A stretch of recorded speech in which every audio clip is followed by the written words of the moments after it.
Hello everyone, a big welcome to all the students and staff joining us live from their schools. As you may be able to tell from my very festive hat, this is our special seasonal showcase activity today where we're going to be shining a light on some very special roles which might be impacted during the festive period. My name's Lara and I'm going to be hosting today's session alongside my colleague Avanti. Avanti, do you want to say a quick hello? Hello. Great, thanks Avanti. So today we're joined by three exciting volunteers from a range of sectors, including hospitality, retail and the charity sector. And we'll even hear from a volunteer who works three different jobs. So our volunteers are Adil, Anna and Nick. Volunteers, can you give us a wave, please? Wonderful.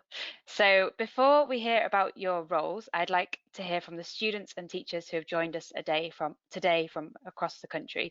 So please can you send in via the Q&A box, which should be on the right-hand side of your screen, where you're joining us from in the UK. So maybe you could send in the county and the name of your school, and you could also answer the following question on the screen. So the question is, what jobs do you think are impacted by the seasonal period? So we can move on to the next slide. So I'll just recap that. So hello everyone, please, if you've just joined us, please do send in on the Q&A box where you're joining us from. So perhaps what county you're in, the name of your school, and any jobs that you think are impacted by the seasonal period. So send in those answers on the Q&A box and we'll be able to read those out for you. So just while I'm waiting for those answers to come through, Avanti, can you think of any jobs which are impacted by the seasonal period and how do you think they might be impacted? Well, obviously, we've got Santa and the elves who are very, very busy this time of year. And I understand from the Irish Parliament that Santa will not be quarantining this year. So that's good news. But thinking about national lockdown lifting in parts of the country, I think retail is really busy. Retail is another word for shopping, hospitality, which is another word for restaurants and pubs. But I don't do a lot of traditional things on Christmas Day, and there's a lot of businesses that still operate in my area. So off licenses, Uber drivers, which are part of the gig economy. But I've always wondered who are the people that are putting up those Christmas lights all around the city? Yeah, definitely. There's lots of things to consider there and so many jobs that are impacted seasonally. So we've had a couple of answers come through. So hello to Chase Community School in Enfield. They have said retail is impacted and we're going to be hearing from someone in retail later. So that's a really, really good answer. A couple of other answers that have come through. Supermarkets might be affected. So definitely the big supermarket chains. High street stores. Yep, fantastic.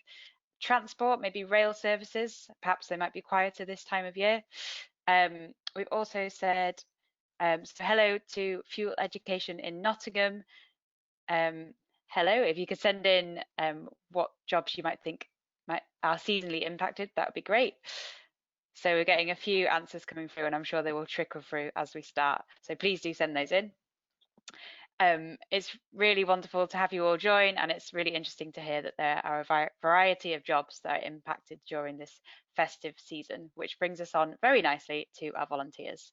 So we're really looking forward to hearing about your roles, volunteers, and I'm sure that the students are excited to hear about them as well.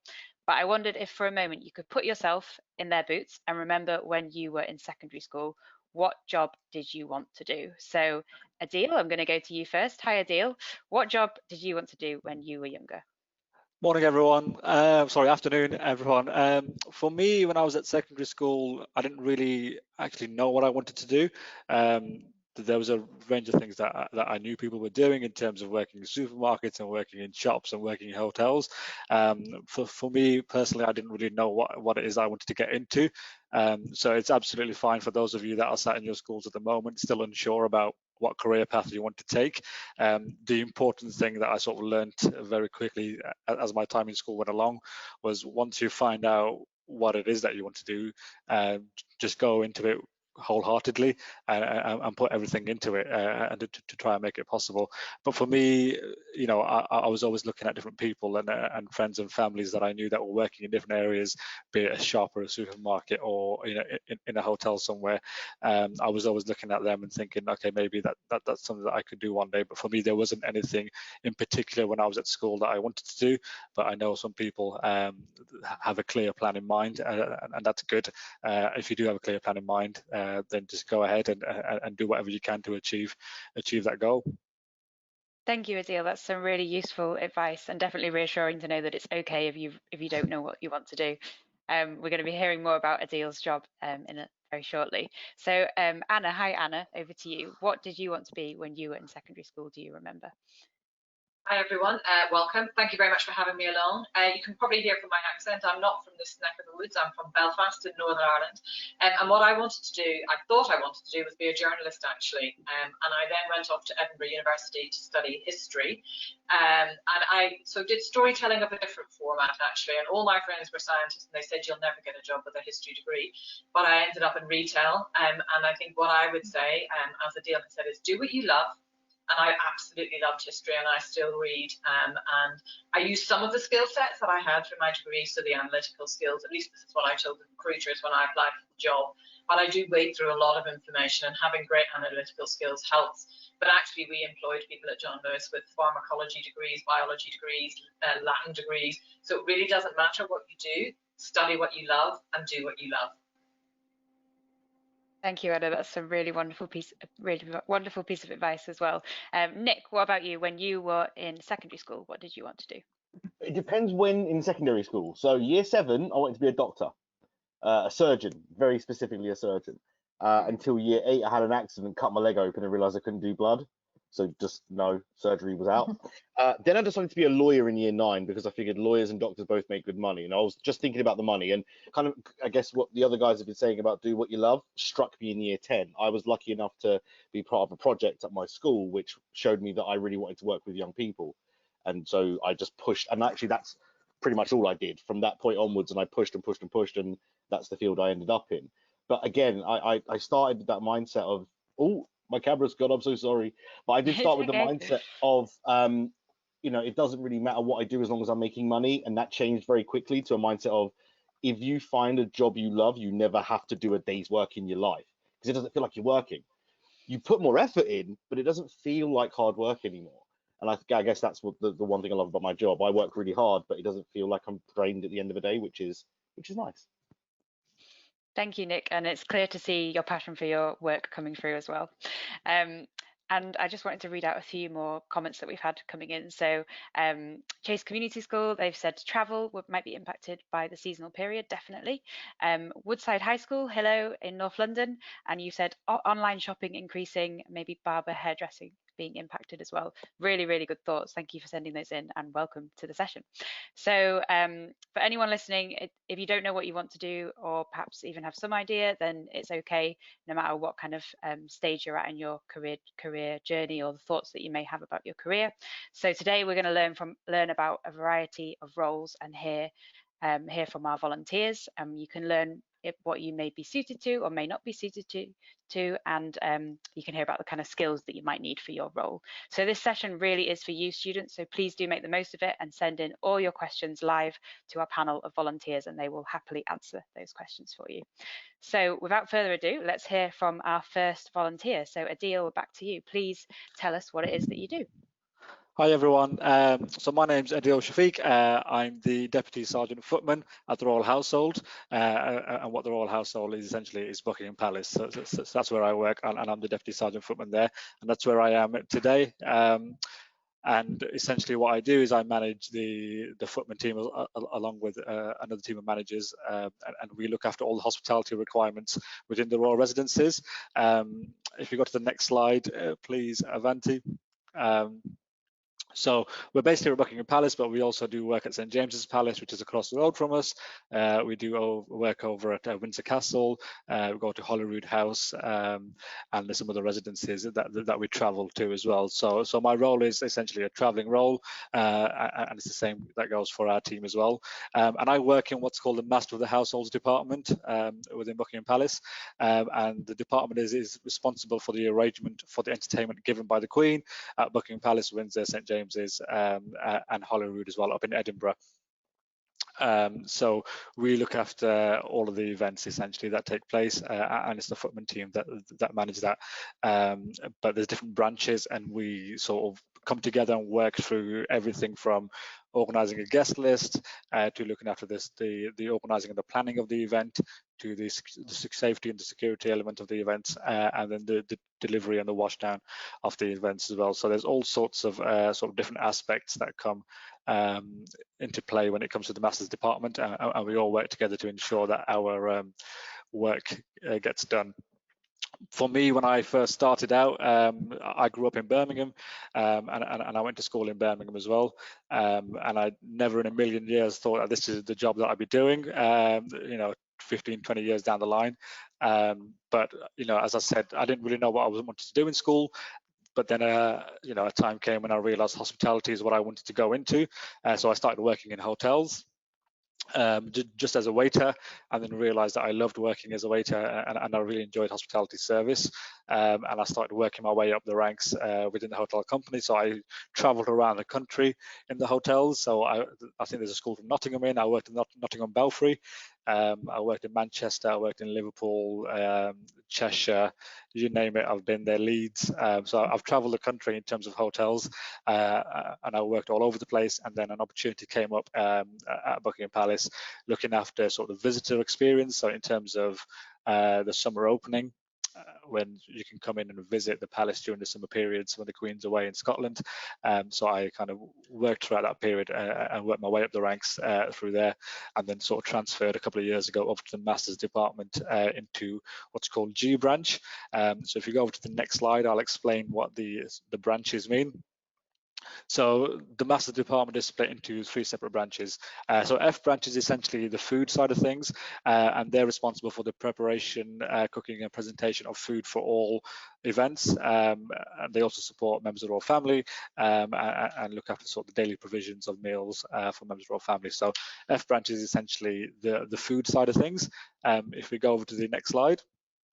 We'll look at H branch, and H branch is essentially the housekeeping element of the Masters department, and they work to maintain the cleanliness, presentation, and the general upkeep of all the accommodation. And that's, like I said, not just here at Buckingham Palace, but also some of the other residences that we travel to as well.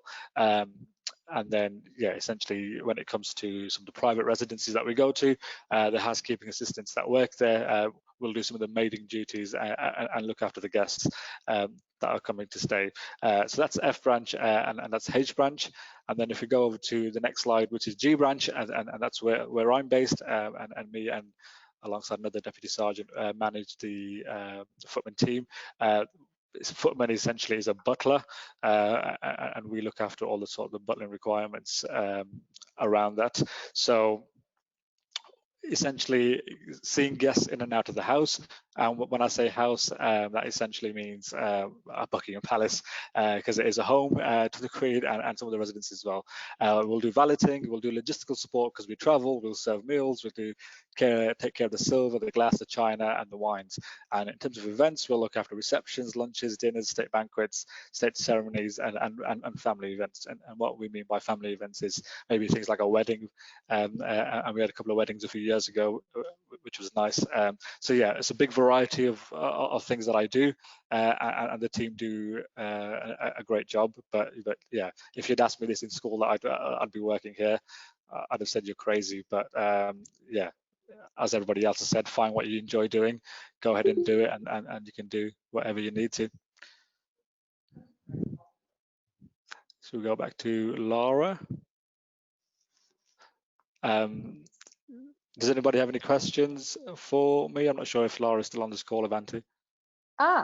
Okay, well, could we have, thank you so much, Adil. I really did wonder, how does one start working at Buckingham Palace or at the royal household. So to think you took that hospitality route is really interesting. Now, students, please do put your questions through in the Q&A box, and we will start fielding them. But while we are waiting for you to do so, Anna or Nick, do you happen to have a question for Adil? My image of a footman is white gloves. You have to like have the white gloves on and fingers across things to see if there's any dirt. Is it kind of that severe? That's the picture I see when I see like on TV and movies. It depends on what's going on. There are occasions when we do have to wear white gloves for certain things, but and in terms of looking up at things and make sure they're clean, that's just sort of basic and just general sort of cleanliness of not just the items around us, but the state apartments, and the housekeeping team do a great job in terms of making sure the place is looking as perfect as possible. But yeah, there are many different elements to the footman duties and the footman rule, the roles that we have, and it could be anything from, you know, washing up and looking after all the gold and the gilt and the silver, the glass, the china, and then there's also the servicing of the meals and working on receptions. But at the end of the day, for us, it's a hospitality service that we're providing. It's events and receptions and things that we're doing. Brilliant. Okay, we have a few questions that have come in from, very important one from Woodside High School. Have you met the Queen? Yes, I have met the Queen, and yeah, and it's an amazing honour and sort of privilege to work here and work at the Royal Household. Yeah, and it's just nice to be able to support the Queen and other members of our family in as any way as possible. Essentially, we'll do our best to help them serve the nation in doing all sorts of events, be it a garden party or an investiture when people come and get their awards. We'll do all sorts of events to help make sure that everyone gets the opportunity to meet members of our family and receive recognition for the work that they do. Brilliant. We've got another question in from Fuel Education. What sort of training does a footman have to do? There's all sorts of training provided. So when somebody comes and works here, you don't need to have, you know, a big solid hospitality background in terms of you don't need to have been a butler anywhere or anything like that, and you don't need to be from a certain area to work here.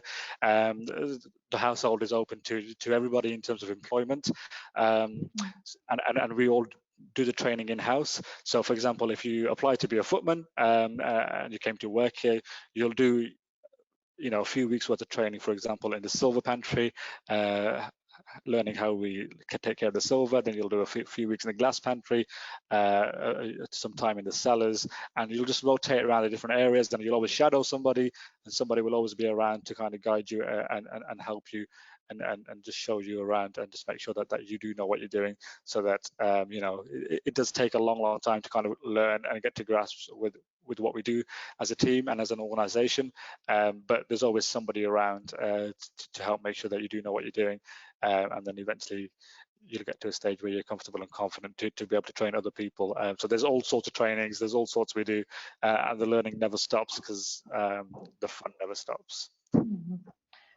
Thank you, Nick. I think we have time for one more question. So I wondered, what are the key skills that you feel are important to being successful in your role? Oh, good question.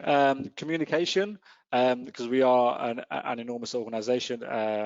There's probably about 1,000 people that work here, not just here, but in some of our other sites as well.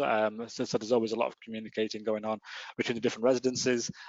We travel a lot as well, so there's a lot of logistical side of things that we have to sort of be mindful of and look after. So definitely communication is probably the biggest skill that you'd have to have. And then secondly, it's confidence. And you know, it's kind of nerve-wracking at times, being in certain situations and working on events. And you know, me being in school, I never thought that I'd be able to work on a reception or anything like that and have the confidence to be able to be in a room full of hundreds of people. But you kind of get used to it, and you kind of growing confidence essentially, and a lot of that comes through doing speaking and things like that. So maybe, you know, in schools when you're doing presentations and doing group work and all that kind of stuff, that all kind of plays into it, and you kind of learn those skills as time goes on, so that when you do go into work, regardless of what you're doing, you kind of know how to work in a team. So teamwork and communication and confidence is definitely some of the big points for me. Thank you, Adil. That's really good to know. And one more question before we move on to our next volunteer. So, can women be footmen? Yes, there's a myth out there that that the footmen are all males, and the reason why it's called footman is it's just a historic title essentially. I think the footman team is more than 50% female at the moment, so a lot of them are girls. So yes, women can be footmen. So if anybody out there is thinking about applying to be a footman one day when they're a little bit older, just feel free to keep an eye on the Royal Household website, and there's always vacancies out there. So yes, women can definitely be footmen. Wonderful. Thank you, Adil. We're going to come back to you at the end, but thank you so much for sharing your career story. And we're now going to move on to our next volunteer. So hello, Anna, please introduce yourself and tell us about your job. Hi everyone, my name is Anna Berry and I'm a head of buying at John Lewis, which is a big department store group. I joined the business as a graduate trainee and started on the shop floor. So started off in Newcastle, then slid my way down to London, then went all the way back up to Scotland again and then back down to London, so quite a lot of travel. And then 4 years later came in to be a buyer. I'm now the head of buying and look after everything from cook, dine, gifting and seasonal products for John Lewis. And COVID has obviously had an enormous impact on our business because we're predominantly a department store group where people go into shops, and now our trade has been online. So we're delighted the shops just opened again this week. I have been with John Lewis for 32 years, came for 3, stayed for 32. But in that time, I have done 18 different jobs. So as Adil was saying, I think what's really fascinating and why I've stayed here is that I've always moved on and done something different and developed. And I've done job roles that I actually never thought I would do. So an example is I had 3 children under 4, don't recommend it, but it meant that I had to do a lot of part-time work, which meant I did roles that I actually had never thought I'd do. So an example of that is I did graduate recruitment for a couple of years. I also did a big job in supplier management, and I learned from that job is that my key skill is actually engaging with people face to face and building relationships. I don't want to do spreadsheets and do the documents and the numbers behind it. It's not my skill set. I'd like someone else to do that for me. But I did come out of it a much better negotiator than I went in. So although it wasn't the job that I loved, it was actually very good for me. So what I would say is embrace different roles and do as many as you can. And I certainly advise my team to do that. I now run a team of 60, and we take just under £500 million a year, so just under 500 million in my categories. And of that 500 million, 90% of those sales come in the second half. So I don't know what we're doing with ourselves the first half, but as you can imagine, Christmas is obviously very, very key for us. So if you want to flip on to the next slide, I'll just give you a bit of an example of how we come to what we buy. So we do a lot of research. Here's where my history degree does come in use. We actually look at how people are living and how they are shopping, and that has been transformed, particularly in COVID.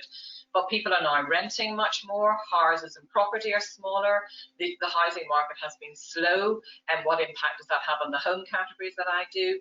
And particularly now with COVID, rooms are becoming much more multifunctional. So categories that are off the chart this year are anything to do with cooking and eating, because we're all eating and cooking at home. So we're going to have a record year on Cookshop, a record year on storage and utility, a record year on tech, because everybody's buying tech to support that, and even things like tables and chairs that used to be not particularly exciting parts of our assortment are doing absolutely brilliantly. So we do lots of insight into how people are shopping, but this year has shown us that things can dramatically change and we have to respond to that. If you want to click onto the next slide, I'll talk about Christmas, because Christmas is absolutely when it all happens for us. So we are already working on Christmas 2021. So I am so over this Christmas. I can't tell you what's on trend because I'm already on to next year. And what we do is we have a whole collection of trends that we look at, and then we build key stories. This image is a picture of a virtual Christmas shop, and I won't go through it here because it'll probably fail on the tech, but I advise you to go on John Lewis's website, and you can actually shop our John Lewis department store by clicking on the virtual reality. It will take you through every theme So the theme in the middle is our impression theme. It's our best-selling theme. Regardless of everything we do every year, white is always the best-selling line. It's a bit when I used to buy men's socks. I got quite excited about heel and toe, but black 3-pair pack is still your number one. Not very exciting, but that's what the money is. So Christmas is, we launched our first virtual shop. And what we do is we build themes and then we travel the world to go and look at the assortment, because the assortment that we sell in John Lewis at Christmas is completely exclusive to us. So we go off to factories in China, we go off to Germany, and Germany we will buy baubles which are hand painted individually for us. And I don't think customers really understand the work that goes in. But my team of buyers go out and source the world for products. So there is a lot of travel in buying on all parts of the world. So I've been to Chicago, I've been to Atlanta, I've been to China, I've been to New York, I've been to Paris. Some of them are more exciting than others, but if you like a business that's about travel, this is absolutely a great business to be in. We'll just flip onto our last slide and I can show you what we're working on now.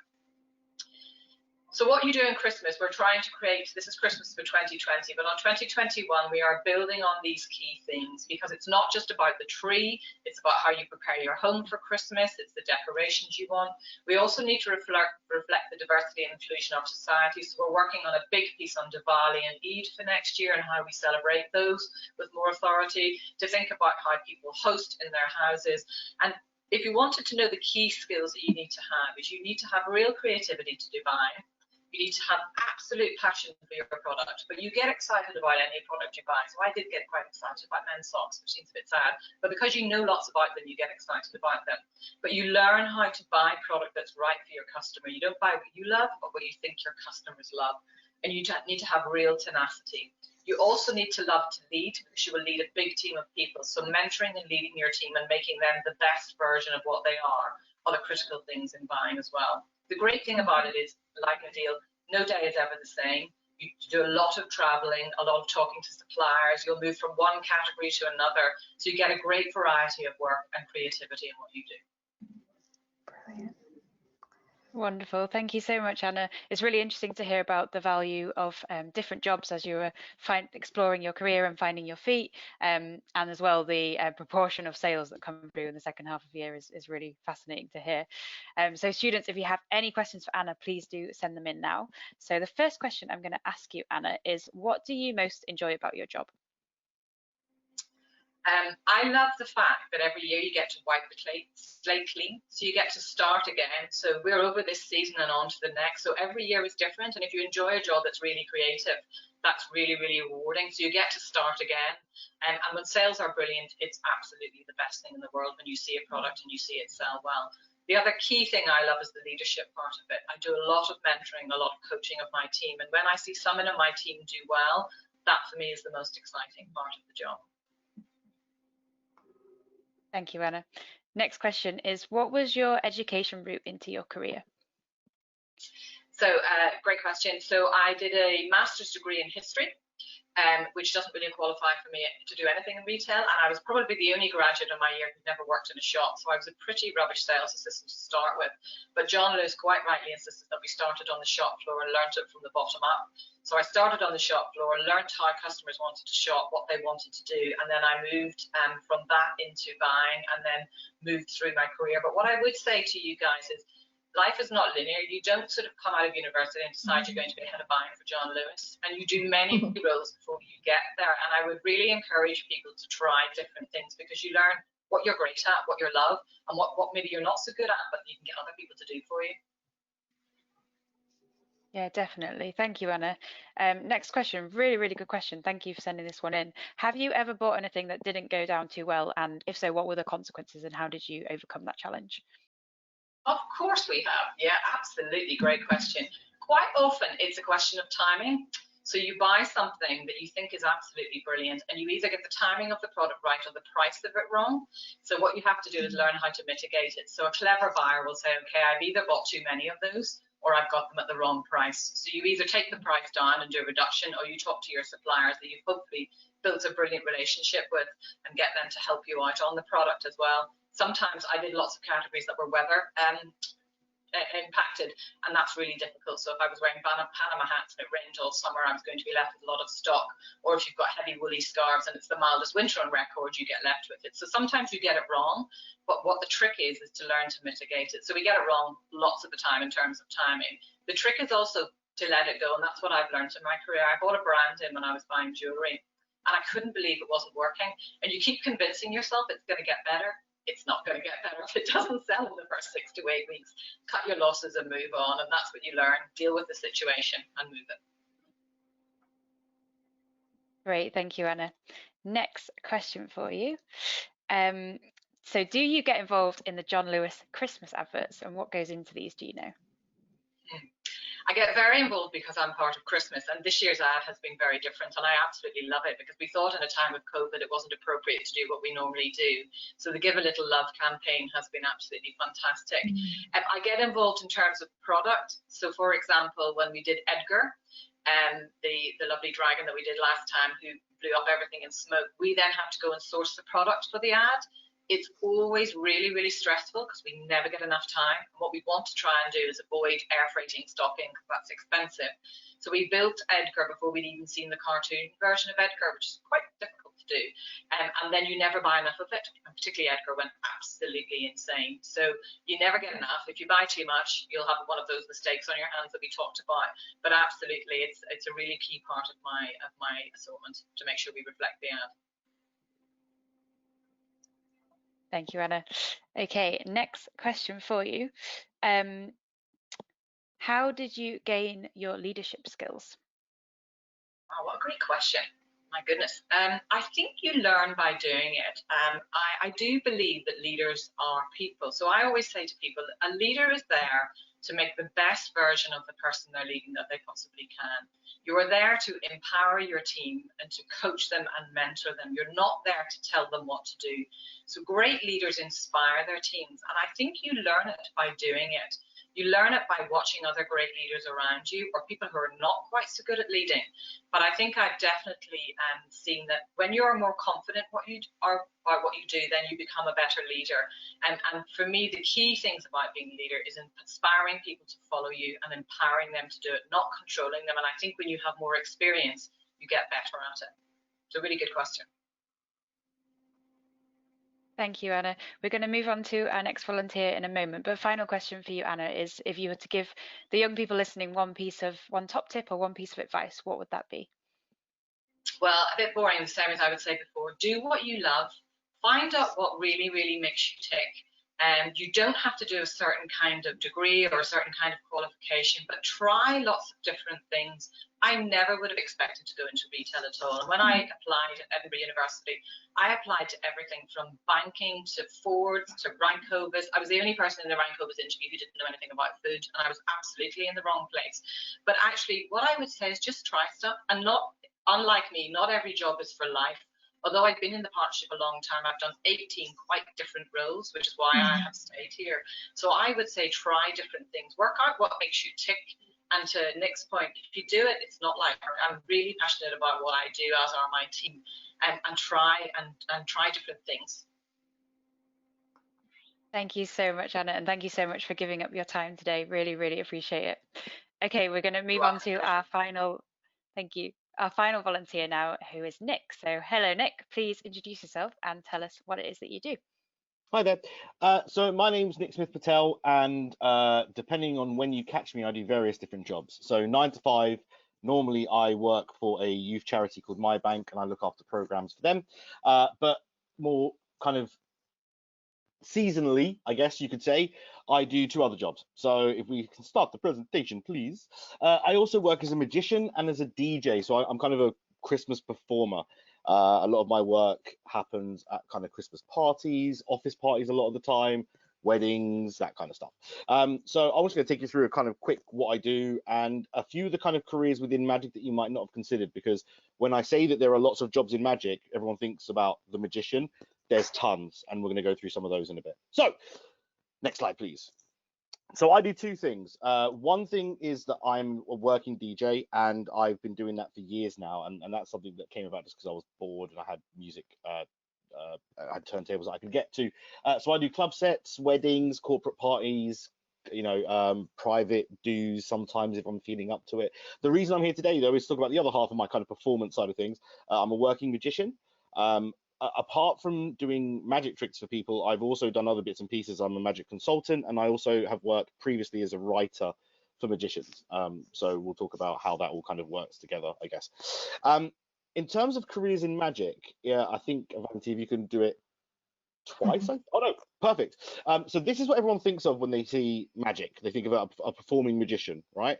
But every time you see a magician on TV, there's at least 3 of what we would call consulting magicians.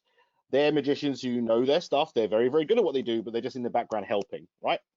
Then sometimes magic tricks need special equipment to make them work. So you'll have people like prop masters or illusion designers who will help make the things that make things work. And they're really crucial.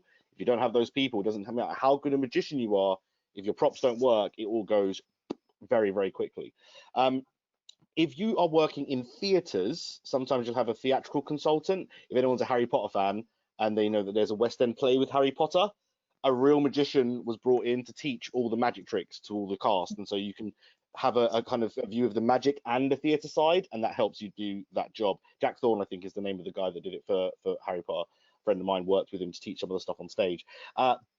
If you're doing stage work, then sometimes you need to write stories. So when you do a magic trick, you're always telling stories. That's called patter. So you have people who literally just come in and write patter. Derren Brown, very famous magician, one of his patter writers, he met when he was doing a show in Oxford, and he hypnotized this guy, and he was really, really funny. And he went, "You're funny, work for me." So there's an actual job just writing the patter. Lastly, if you're doing anything for TV and film, you need a camera crew, and it's not as easy as you might expect. Trust me, I've tried. Having someone film magic is very specific. You need to know about the angles and where are you going to give it away and where are you going to get it best and what's going to be the most shocking. So actually, camera and background crew are really crucial if you're going to do anything that's going to be filmed. Now, each of those things requires different skills. So if Avanti, if you can just hit them one at a time, just bring them all up, that's fine. So a performing magician needs that confidence, sometimes the drama skills, a little bit of bragging.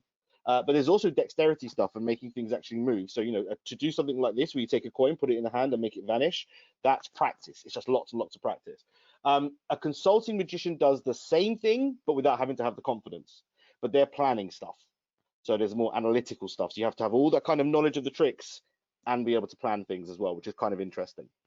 Then the prop masters, that's going to be hands-on stuff. You have to be able to build things. Sometimes there's electronics involved, very complicated electronics involved, carpentry, woodwork, that kind of stuff. So being able to work to a brief is very important for that job. Theatrical consultants, you need to understand how the theatre works, lighting, sound, and all that kind of stuff, but also working in a team, because it's not just going to be you, there's going to be you, the magician, the theatre staff, and everyone else. So you have to be able to work with lots of different people. Patter writers, you need to be really creative. You need to be able to see everything from the audience's point of view, because when you're telling the stories, you have to think about how to keep tricking the audience. And lastly, for camera crew, there's some practical skills here, isn't there? You need to be able to use a camera, but also it's that teamwork and creativity and being the kind of hidden help sometimes when magicians need someone to do something that they don't want anyone else to see happening to make the trick work. Okay. Now, in terms of what you need to do those jobs, the skills you need, and there's not really a course you can go on to become a magician. It doesn't work like that. People come to magic because they find it fun. I was 6 years old when I started doing magic tricks just for myself. On the last slide, we're going to look at what you want to do if you want to go to any of these specifically. So if you want to be a performing magician, drama's a good bet. Psychology helps, but also science and English in terms of understanding how things work and how to do the kind of talking stuff. Consulting magician is basically the same as above because you're doing the same stuff. A prop master, you might want to think about some of the kind of more hands-on things like DT, design technology, depends on what you're good at, math, science, that kind of stuff. Chemistry, if you want to do things like disappearing people in smoke clouds. Theatrical consultant, it's drama studies. That's what you need if you're going to do that. Magic and drama studies is going to put you in for the consultancy roles. Patter writing, it's English and creative writing and that kind of stuff. But also a little bit of psychology. How do people think? And if I say this word, will it make them think a certain thing? Lastly, camera crew, you can actually go and do courses at college and university around media, practical courses for camera work, and then you take your love of magic and then add that. So yeah, my job kind of Christmas time, it gets really busy normally. It's been less busy this year, but that's magic. It's not just the people in front of the camera. There's a whole team of people that make that magician look good. So you can do lots of stuff. And that's not even to mention the people who can make clothes and that kind of stuff. The people that have other jobs, tailors and that kind of stuff that we still need. So yeah. Amazing. Thank you so much, Nick. And thank you for going into such detail on the different kinds of roles in magic. I certainly didn't know that, other than a magician, there are so many different roles behind the scenes. So it's really good to know about that. So students, please do send in your questions. What would you like to ask Nick? So first question for you, Nick, is what do you specialize in and how did you start? In terms of magic, or I'm going to assume which magic I think so. specialism? Yeah, I think so. It sounds just like someone who knows what they're talking about. So hello, first of all. I specialise in close-up. So for those who don't know what we're talking about, close-up is stuff that happens right here in front of your face. I'm normally in a restaurant, sat down at a table with people, or walking around in a close proximity. I have done a little bit of what we call stage magic, which is like the big, cut a woman in half type tricks. I have done that in the past, but I don't do much of that anymore. I do a little bit of mentalism, which is what Derren Brown does. That's the hardest magic to do, so I kind of tend to stay away from that. It's easier to do other things, but I dabble as well. So yeah. And they also said, how did you start? So I know you talked about when you doing magic tricks when you were younger, but where did you kind of go from there? Yeah, so I was 6. I had a Paul Daniels magic kit that my dad bought me. I could only do one trick out of it, which was the cups and balls. And I used to sit on a walkway where I lived on a council estate, and kids used to run past. I was go, "Can I show you a trick?" I was a very sad child.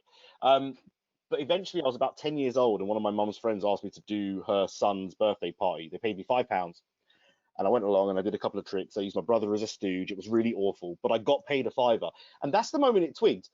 I'm good at something. They've got money. If I'm good at something enough, they'll pay me money, and that was the kind of start of it. So I'd say 16 was when I really started to take it seriously and started to charge people proper rates and make money from my magic. But from the age of 10, I knew I could do it, which was interesting. That's amazing. What an amazing story. Okay, lots of questions coming in now. So what did you learn in school that you find useful at work now? Okay, so much.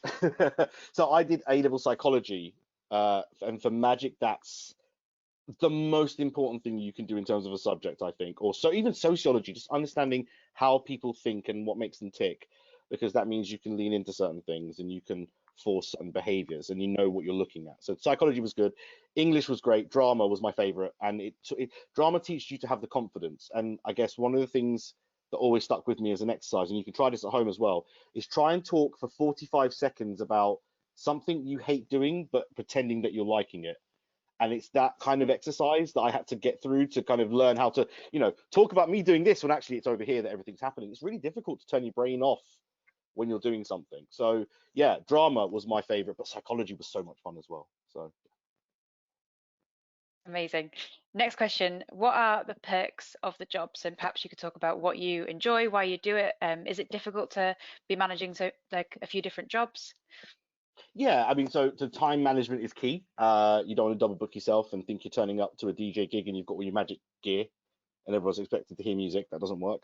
But at the same time as that, I mean, the perks of DJing is that I get to listen to music I like played very loud and get paid for it, which always still blows my mind. It's like, you're still paying me to do what I like? Cool, give me the money. In terms of the magic, I've always loved little moments of magic for people. So I quite enjoy that moment where someone goes, and just that split second where before they start to try and work it out and they've just gone, that was amazing. That moment is what all magicians live for. Then we have to deal with the moment afterwards where they go, where's the coin? Oh, I know it's in your pocket. Like, that moment comes afterwards. We know it's coming, but that moment before, that moment where we get that gasp and we see the eyes widen, that's what we live for as magicians, and that's why we do what we do. And we take a lot of time and a lot of practice and sometimes quite a lot of money to get things to make people feel that way. But yeah. Amazing. And I hope that very soon some of you are going to experience that moment, because we do have some magic in store shortly. There's a comment here that made me laugh. Question from students, can you make our homework disappear? Yes. However, can't guarantee that the teachers won't still be mad at you. So probably not a wise idea. Oh, okay. Next question. How long did it take you to get to this stage of your career, and how long does it take to master it? So similar questions coming in. Okay. So like I said, I started at 6. My first professional job was 16, so that was 10 years of kind of just tinkering with bits and pieces and learning from books, from videos on YouTube. Now is how I learn new bits and pieces now. Actually, I don't think I'm a master at the moment. Actually, I think it's one of those things that you can always be better at things. I have certain proficiencies. So I'm better with coins than I am with cards, for example. So when you see all these magicians doing these wonderful card things like this, that's not me. That's not me. But I can read your mind and tell you what number you're thinking of. Like that kind of difference means that I've always got something else that I can work towards. That being said, magic is one of those fields that I have seen 11-year-olds who blow my mind. Age is nothing when it comes to magic. The amount of time you put in is really what counts. And there's a famous pair of magicians who say, for you to pull off a really good magic trick, you need to put in more time, more effort, or more money than anyone will ever give you credit for. Now, I'm not saying spend lots of money, but time and effort is one thing we can put in. So if you're willing to put the time and effort in, depends on you. There's no real fixed timeline. And that question was from Alfie. Hi, Alfie. Really good question that you sent in. Okay, I think maybe we'll do a couple more questions. So next question, how do you market yourself? Do you have a website or did you have to build it? I don't anymore. So I actually tried to roll back a little bit last couple of years because I was getting lots and lots of work and I just didn't want to do it all, if I'm honest. So actually a lot of my work now is word of mouth and old clients. So people I've done work with before that I have a relationship with, that I know when I go to them, I get a fair rate. They know what to expect. Working with a new client with magic can be draining actually, because you have to go out and ingratiate and be nice and all the rest of it. It's quite nice working with people that already know me and kind of just call me back. So at the moment, I'm closed to new clients. Technically, I only take on bookings from people that I know. But a lot of magicians I work with, yeah, it's Instagram, Facebook, it's lots of social media. Having your own website is really crucial, that kind of stuff. If you're just starting out, having something on tape is really, really big. That's why it's so hard with the camera work to find someone who can film magic really well. So yeah. Thank you, Nick. And final question for you. Do you use magic in your other jobs, or perhaps do you use any of those skills in your other jobs? Absolutely. So actually there was a time where I used to go to Scotland and do work, and I used to teach mediation skills, conflict resolution with magic tricks. So I do a trick and then explain the point. And with the DJing stuff, I actually teach young people how to mix in some of the kind of like freelance jobs I've had before. So what I find is people like to put their skills in boxes. These are the skills I have at work. These are the skills I have at home. These are the skills I have with friends. And what freed me the most was getting rid of those little compartments of going, these are the skills I have. Where can I use them? So if you're out there and, for example, if you're sitting here watching and you know you're the person that plans all the parties, that's party planning. That's a skill that people pay good money for. And when I realized that, that's when I started to be able to charge the money that I charge and make this a kind of a viable career rather than just a hobby anymore. Amazing, really good point about transferable skills. Another little comment, can you come to our school to perform? There's a request for you. Where's the school? Where's the school? Get in contact with me, we'll talk. If you legitimately send me a message, we can talk, not a problem. Amazing, amazing. Okay, so we've got something special planned now, so really excited to hear about your role, and I'm going to hand over to you now, Nick and Adil, to show us a few tricks. So perhaps oh, thank you so much, Anna. I know you have to drop off now, but thank you so much for your time. Bye, Anna. So perhaps if we can, I'm just thinking, perhaps we don't share the slides. Yeah. Amazing. Okay, Nick, over to you. Okay, no, right. So I wanted to show a couple of bits and pieces, and I wanted to see if people wanted to know how things are done. So you've got about 30 seconds to vote in the chat whether you'd like to know how things are done or whether you want them to be a secret or not. It's up to you. The first thing I wanted to show you was I talked about being a magic consultant. Well, this is one of the things that you might have seen elsewhere because I taught it to someone else. This is a Coke bottle. This is a 50p piece. And it's solid, all right? It doesn't go through, there's no holes, all right? And all you do is you just blow on the 50 and then you go 1, 2, 3. And if you look really carefully, you can see the 50p go straight through and it actually ends up in the bottle. Now, if I try and take the 50p out, it doesn't come out. And then if I, there we go. And then the 50p comes out the bowl. Now, if you've ever seen Dynamo do this trick, he does it exactly the same way I do, because I taught him how to do it. So again, don't have to be the magician, all right? But I have been setting something up for the last week, okay? Adil, sir, can you just hold up the envelope and just show the back of the envelope? And Lara, if you'd be so kind as to share the slide on screen. We're just going to verify something right now. Earlier in the week, I sent Adil this letter, and you can see that I sent it on the 2nd of the 12th, and I asked him not to open this until about 3 o'clock on the 8th, all right? We're going to show you proof, well, proof. This is me outside sending this letter outside my house on the 2nd wearing a mask because it was the day after lockdown. It would have been 1 week, but we were still in lockdown, so I had to wait till the 2nd. Anyway, thank you, Adil. If you can hold on to that for the time being, we're going to work with a deck of cards, all right? And I have this deck of cards in this box. We'll come back to the box in a minute. But for the deck of cards, what we're going to do is pick a card. And Adil, all you're going to do, sir, is you're going to say stop at any point you want. I'm going to do this. I'm going to go through all the cards. You're just going to say stop. You ready? It needs to be quicker than that, sir. It needs to be a little bit quicker than that. I'll give you some more time. You ready? Okay. Stop. Okay, there. You're happy. Now, we can change this if you're not happy, but if you're happy, we can carry on. No one ever changes it, ever. It's a weird quirk of psychology. All right, so we stopped at this card, and I'm going to let you see the card. All right, that's the card we're working with. We're going to put it back on top of the deck, and then we're going to put these cards back on top here, and then I'm going to mix it up a little bit. Now, here's the bit that no one expected. Lara, do you know where his card is? Yeah. Yeah, can you tell me which one his is? It's not that one. Well, it's was it in the middle? In the middle I think. somewhere? Give me a number between 1 and 52. Bearing in mind, I need to count these off. So if you say 52, we're going to be here a while. So give me a number. Okay, 20. 20. All right, count with me, everyone. I don't know if you can see this, but I'll hold it like this so see if you can do it like this. Here we go. Okay. So that's 1, 2, 3, 4, 5, 6, 7, 8, 9, 10, 11, 12, 13, 14, 15, 16, 17, 18, 19, 20, you said, right? Okay, yeah. Okay, would it be amazing if this card was the same card as Adil's? Yeah, it would. I didn't even do that trick. So now the card is here. We're going to put this back on top. If you watch really closely, I click my fingers, bang, it jumps straight to the top of the deck as well. Oh, wow. Now, the amazing thing about this card is that I knew, the only reason this trick worked is because I knew ahead of time what was going to happen. Adil, if you'd be so kind as to open that envelope for me, sir.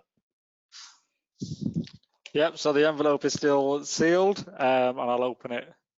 Right, and now. Adil is just going to, and actually, Adil, do you mind showing the postmark? Is there a date on the postmark to say when it actually came to you? It arrived last, I think it was Thursday last week. Thursday, right, so it's been sat there for I can't over see a the date on it. weekend. Yeah, so Okay. it's been sat in the office all weekend, and no one's been in and no one's touched it. So it's going to open it now. Beautiful. And Adil, when you open that letter, all you're going to do for me, sir, is just going to read out exactly what it says on the letter, and we're going to see how it goes. Thanks, Nick. And can I just say how awesome you clearly are at the magic stuff? You're clearly Thanks. very talented. I am. Anyway, the letter says you will have picked the 10 of spades. The 10 of spades. There you go. Thank you very much. So, 10 of spades. Wow. Cheated. They're all 10 of spades. Oh. You never trust a magician, right? Magicians are very, very dodgy people. We take things like decks of cards and we put them in boxes, empty boxes. Remember from earlier on, we put this deck of cards in here. Oh, and then we go 1, 2, 3, gone.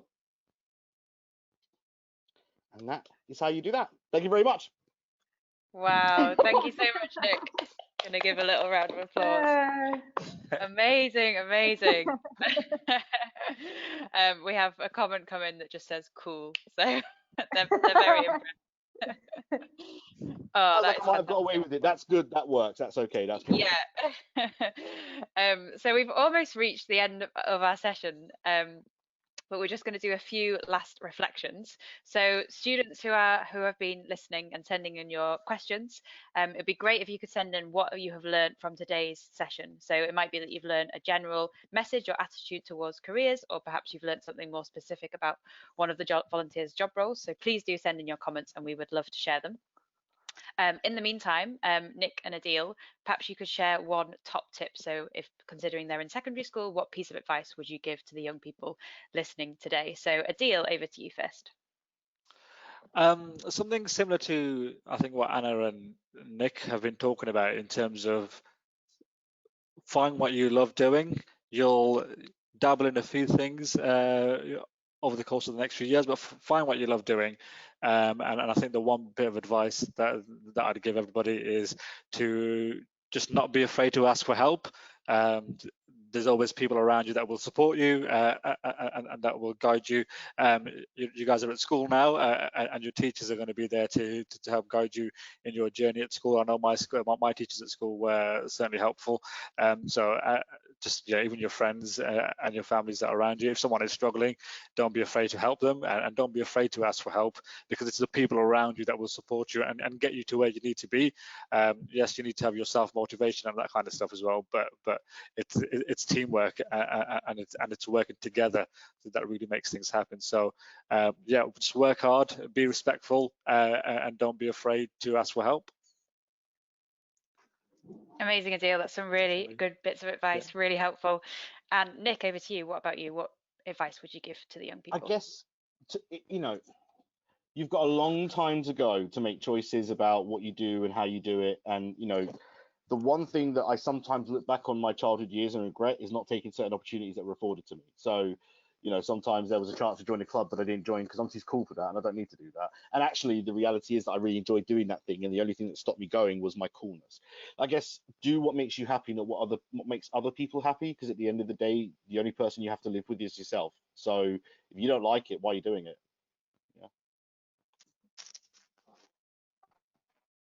Wonderful. Thank you so much. Solid. We've just got a few last bits you have to been share with... Sorry, Avanti, you go. No, that's grand. Go ahead. I was just going to say to the students, we've got a few last bits to share with you. Avanti, if you could share the last slide, that'd be great. And please do send in, students, what you've learned during the session today, and we'd love to share that with our volunteers.